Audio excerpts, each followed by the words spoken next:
Good morning my dear students.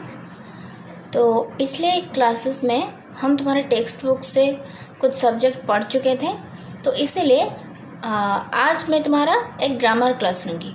ठीक है, तो चलो आज की ग्रामर क्लास शुरू करते हैं। तो आज की ये जो ग्रामर क्लास है ये तीनों क्लासेस के लिए है, 5, 6 और 7। ठीक है, क्योंकि इन तीनों क्लासेस में एक ही सब्जेक्ट है, 5, 6 और 7। तो 5 और 7 क्लास में इस विषय का नाम है शब्द भंडार, लेकिन 6 क्लास की किताब में इसका नाम दिया गया है शब्द ज्ञान। लेकिन इसमें जो कुछ भी है वो सब एक ही चीज़ है। ठीक है, तो हम आगे पढ़ेंगे तो इसके बारे में हम जान पाएंगे। तो 5 क्लास की किताब में ये 74 पेज में है, और 6 क्लास की किताब में ये 20 नंबर पेज में है, और 7 क्लास की किताब में ये 47 नंबर पेज में है। तो अब तुम अपनी किताब की ये नंबर पेज को ओपन करो। देखो, 6 क्लास की किताब में ये 20 नंबर पेज में है, और इसका नाम है शब्द ज्ञान। इसे याद रखना, ठीक है। लेकिन शब्द ज्ञान हो या फिर शब्द भंडार, ये दोनों नाम हमें शब्द के बारे में ही बता रहा है। शब्द भंडार मतलब शब्दों का भंडार, जहाँ हमें विभिन्न प्रकार के शब्द को देखने को मिलेगा। उसी तरह शब्द ज्ञान मतलब शब्द के बारे में हमें कुछ ज़्यादा ज्ञान प्राप्ति होगा। मतलब हम जो शब्द व्यवहार कर रहे हैं वो किस तरह के शब्द है, या फिर और इस शब्दों का प्रयोग हम कहाँ कहाँ करते हैं, किस तरह करते हैं, ये सब बारे में आज हम जानेंगे। ठीक है, तो अब तुम अपनी किताब को खोलो। तो देखो, शब्द भंडार के कारण मौखिक एवं लिखित अभिव्यक्ति प्रभावशाली एवं आकर्षक बनती है। शब्द भंडार की वृद्धि के लिए अनेक प्रकार के शब्दों की जानकारी आवश्यक है। तो समझ गए, हमें शब्द भंडार को वृद्धि करने के लिए विभिन्न प्रकार की जो शब्द है उसके बारे में जानना बहुत ज़रूरी है। तो चलो अब जानते हैं कि शब्द के प्रकारभेद या फिर शब्दों को कितने प्रकार में बांटा गया है और वो क्या क्या है। देखो, शब्द के प्रकार को मुख्यतः 6 प्रकार के भाग में बांटा गया है, और उसमें पहला आया पर्यायवाची शब्द, दूसरा विलोम शब्द, तीसरा है अनेकार्थक शब्द, चौथा है अनेक शब्दों के लिए एक शब्द, पंचम में आया श्रुतिसम भिन्नार्थक शब्द, या फिर इसका दूसरा नाम है समरूप भिन्नार्थक शब्द। समझ गए। और 6 में आया एकार्थक प्रतीत होने वाला शब्द, और इसका दूसरा नाम है सूक्ष्म भिन्नार्थक शब्द। तो देखो, ये जो नाम लिखा गया है ये 7 क्लास की स्टूडेंट्स की किताब में है, लेकिन इन दोनों के नाम थोड़ा बदल कर लिखा गया है 5 और 6 क्लास की स्टूडेंट के किताब में, जो कि श्रुति सम भिन्नार्थक शब्द जो है समरूप भिन्नार्थक शब्द वही है, लेकिन 5 और 6 क्लास की किताब में श्रुति सम भिन्नार्थक शब्द ना लिखकर समरूप भिन्नार्थक शब्द लिखा गया है। उसी तरह एकार्थक प्रतीत होने वाला शब्द जो है सूक्ष्म भिन्नार्थक शब्द भी वही है, लेकिन 5 और 6 क्लासेस में इसका नाम सूक्ष्म भिन्नार्थक शब्द लिखा गया है। तो समझ गए, अब समझने में कोई दिक्कत नहीं होगी। तो अब चलो हम पहला शब्द के बारे में जानते हैं, जिसका नाम है पर्यायवाची शब्द। देखो, पर्यायवाची शब्द किसे कहते हैं तुम जानते हो, तुम्हारे किताब में भी बहुत क्वेश्चन भी आया है ऐसा कि इसका पर्यायवाची शब्द लिखो।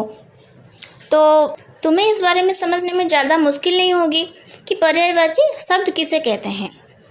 देखो, समान अर्थ बताने वाले शब्द को समानार्थी या पर्यायवाची शब्द कहते हैं। मतलब एक शब्द है जिसका जिसका बहुत सारी नाम हो। जैसे कि देखो यहाँ, ये देखो, ये सूरज का चित्र है, इसका नाम सूरज है, लेकिन हम सिर्फ इसको सूरज ही नहीं कहते, इसको सूर्य कहते हैं, सूरज कहते हैं, भास्कर कहते हैं, भानु कहते हैं और दिवाकर भी कहते हैं, प्रभाकर कहते हैं। जानते हो तुम ये सब। उसी तरह ये पेड़ की चित्र है, इसे हम वृक्ष कहते हैं, पेड़ कहते हैं, पादप कहते हैं और तरु कहते हैं। उसी तरह आँख की चित्र है ये, जैसे आँख को हम नयन कहते हैं, लोचन कहते हैं, चक्षु कहते हैं, नयन कहते हैं, नेत्र कहते हैं। इसका मतलब तुम क्या समझे कि एक ही चीज़ हो लेकिन उसका बहुत सारा नाम हो, जिसको कि हम पर्यायवाची शब्द कहते हैं। तो देखो, तुम अब अपनी अपनी किताब को देखो, यहाँ कुछ शब्द दिया गया है जिसका पर्यायवाची शब्द भी दिया गया है। तो इसमें समझने वाली और कोई बात नहीं, तुम्हें बस इसको पढ़कर याद रखना है, ठीक है। 7th क्लास की किताब में भी है, अंबर एक शब्द है जिसका पर्यायवाची शब्द है आकाश, नभ या गगन। उसी तरह अचल है जिसका पर्यायवाची शब्द है पहाड़, पर्वत, गिरी। अश्व है जिसका पर्यायवाची शब्द है घोड़ा, है, तुरंग। समझ गए। इसी तरह तुम्हें ये सारे शब्द को पढ़ना है और इसका जो भी पर्यायवाची शब्द है उसे पढ़कर याद रखना है, ठीक है। तो अब चलो दूसरे शब्द के बारे में जानते हैं। तो दूसरे शब्द क्या है? विलोम शब्द। विलोम शब्द का मतलब विपरीत शब्द।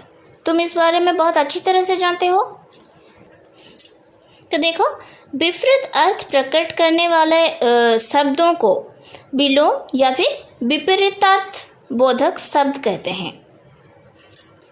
मतलब एक शब्द का दूसरा शब्द बिल्कुल उल्टा अर्थ प्रकट करने वाला होता है।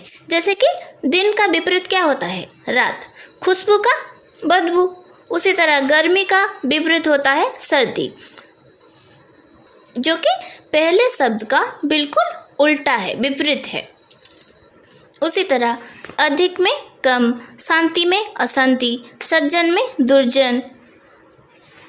तुम्हारी किताब में भी बहुत सारी विपरीत शब्द दिया गया है यहाँ देखो, जैसे कि उदय का अस्त, देश का विदेश, अंधकार का प्रकाश, अपेक्षा का उपेक्षा, अमीर का गरीब, आदान का प्रदान। तो इसी तरह ये जितने भी शब्द दिया गया है यहाँ, तुम बस इसको पढ़ना और याद रखना। 5 क्लास की किताब में यह 76 पृष्ठा में है और 6 क्लास की 22 नंबर पृष्ठा में है और 7 क्लास की ये 48 नंबर पृष्ठा में है। तो अच्छी तरह से देख लेना और तुम्हारे किताब में जितने सारे भी विपरीत शब्द दिया गया है उसको पढ़कर याद रखना, ठीक है। तो इसके बाद चलो हम तीसरे शब्द के बारे में जानते हैं, जिसका नाम है अनेकार्थक शब्द।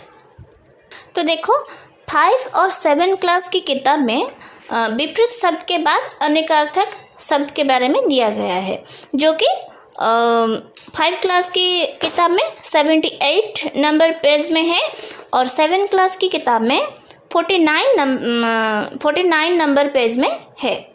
लेकिन 6 क्लास की किताब में विपरीत शब्द के बाद सूक्ष्म भिन्नार्थक शब्द दिया गया है और बाद में अनेकार्थक शब्द के बारे में दिया गया है, जो कि 6 क्लास की स्टूडेंट के किताब में 29 नंबर पृष्ठा में है।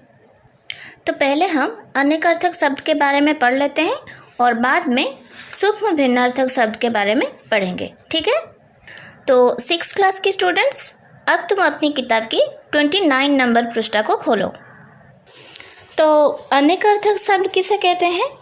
देखो, जिन शब्दों के एक से अधिक अर्थ होते हैं उन्हें अनेकार्थी शब्द कहते हैं। मतलब शब्द एक हो लेकिन उसका अर्थ अनेक हो। जैसे कि यहाँ एक शब्द है घन, लेकिन घन का मतलब बादल भी है और घन का मतलब हथौड़ा भी है। उसी तरह पत्र का मतलब पत्र भी है और ये पत्र जो कि पेड़ की पत्ता होता है उसको भी हम पत्र कहते हैं और जब हम खत लिखते हैं उसको भी हम पत्र कहते हैं। उसी तरह अर्थ एक शब्द है जिसको कि हम धन भी कहते हैं और मतलब भी कहते हैं और कारण भी कहते हैं। अंबर एक शब्द है जिसका मतलब वस्त्र भी है और आकाश भी है, मतलब आकाश को भी हम अंबर कहते हैं और वस्त्र को भी हम अंबर कहते हैं। उसी तरह हार एक शब्द है जो कि हम पराजय को भी हार कहते हैं और माला जो कि हम गले में पहनते हैं उसको भी हम हार कहते हैं। तो समझ गए।